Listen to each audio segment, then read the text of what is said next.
रामकृष्ण हरी. आज आपण संत तुकाराम महाराजांच्या गाथेमधला अभंग क्रमांक 111 हा पाहणार आहोत. या अभंगात तुकाराम महाराज भक्तीतील भाव, प्रेम आणि अंतःकरणातील ओढ याचे महत्त्व सांगतात. केवळ शरीराने जवळ असणे पुरेसे नसते, तर मनाने, प्रेमाने आणि भावनेने जोडलेले असणे आवश्यक असते. देवभक्तीतही हेच तत्व लागू होते.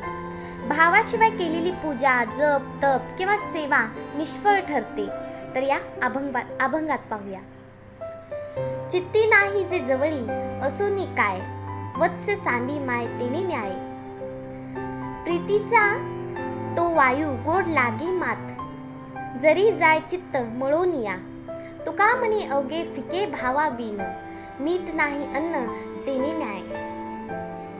चित्ती नाही जे जवळी असोनी काय, ज्यांच्याबद्दल मनात प्रेम, जिव्हाळा किंवा ओढ नाही, तो माणूस आपल्या अगदी जवळला असला तरी त्याचा काहीच उपयोग नाही.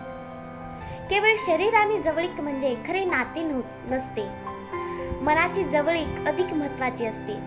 तुकाराम महाराज येथे सांगतात की देव मंदिरात असो वा मूर्तीसमोर आपण उभे असलो पाहिजे, परंतु मन दुसरीकडे भटकत असो तर ती भक्ती खरी नाही. देवाशी नाते जोडण्यासाठी मन त्याच्याकडे असणे आवश्यक आहे. आजच्या जीवनात आपण पाहतो की अनेक लोक एकाच घरात राहतात, पण त्यांची मने एकमेकापासून दूर असतात. अशा वेळी जवळ राहूनही दुरावा निर्माण होतो. म्हणून मनाचे नाते सर्वात श्रेष्ठ आहे. वत्स सांडी माय तेनी न्याय. जसे एखादे वासरू आपल्या आईला सोडून दूर गेले तर आई जवळ असूनही त्याला तिच्या प्रेमाचा लाभ मिळत नाही, त्याचप्रमाणे मन देवापासून दूर गेले तर देव जवळ असूनही त्याची कृपा अनुभवता येत नाही.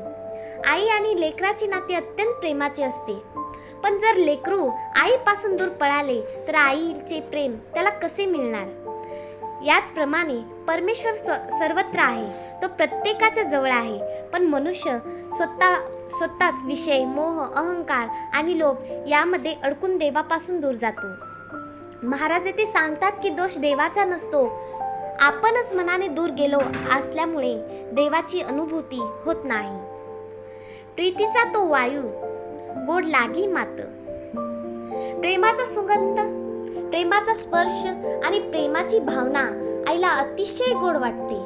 येथे वायू म्हणजे प्रेमाचा स्पर्श किंवा प्रेमाची अनुभूती नव्हे. जेव्हा लेकरू प्रेमाने आई जवळ येते तेव्हा आईला त्याचा स्पर्श, त्याची उपस्थिती आणि त्याचे प्रेम अत्यंत आनंददायक वाटते. यातून तुकाराम महाराज सांगतात की भक्तांनी देवाकडे प्रेमाने जावे. देवाला मोठमोठे यज्ञ, दान किंवा दिखाऊ पूजा नको असते, त्याला भक्ताच्या हृदयातील प्रेम हवं असतं. प्रेमाने घेतलेले नाम, प्रेमाने केलेली प्रार्थना देवाला सर्वाधिक प्रिय असते. जरी जाय चित्त मळून या. जर मन प्रेमाने एकरूप झाले तर ते प्रेम अत्यंत मधुर आणि आनंददायक वाटते. मनाची एकाग्रता आणि प्रेम यांचा संगम झाला की खरी भक्ती निर्माण होते. भक्ताचे मन पूर्णपणे देवात रमले की त्याला अद्भुत आनंदाची अनुभूती येते.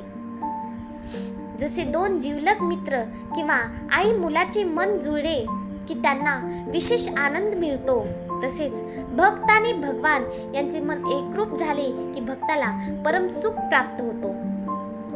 तुका म्हणे अवघे फिके भावे विन. तुकाराम महाराज म्हणतात की भावाशिवाय सर्व काही फिके आहे, निरर्थक आहे. भक्तामध्ये भावाला सर्वात जास्त महत्त्व आहे. कितीही पूजा केली, कितीही शास्त्राचा अभ्यास केला किंवा कितीही धार्मिक कर्मकांड केले, पण जर त्यामध्ये प्रेम आणि श्रद्धा नसेल तर त्याला खरी किंमत राहत नाही. भाव म्हणजे अंतःकरणातील शुद्ध प्रेम, नम्रता, श्रद्धा आणि समर्पण. हा भाव नसल्यास भक्ती कोरडी होते. मीठ नाही अन्न तेने न्याय. जसे मिठाशिवाय अन्न बेचक आणि फिके लागते, त्याचप्रमाणे भावाशिवाय भक्ती, पूजा आणि सर्व धार्मिक आचरण निरर्थक वाटते. अन्न कितीही चांगले शिजवले असले तरी त्यात मीठ नसेल तर त्याची चव राहत नाही. त्याचप्रमाणे भक्तीमध्ये भाव नसल्यास ती भक्ती जिवंत राहत नाही. महाराजांनी अतिशय सुंदर उदाहरण दिले आहे. मीठ जसे अन्नाची चव वाढवते, तसे प्रेम आणि भाव भक्तीचे सौंदर्य वाढवतात. देवाला बाह्य वैभवापेक्षा हृदयातील प्रेम अधिक प्रिय असते.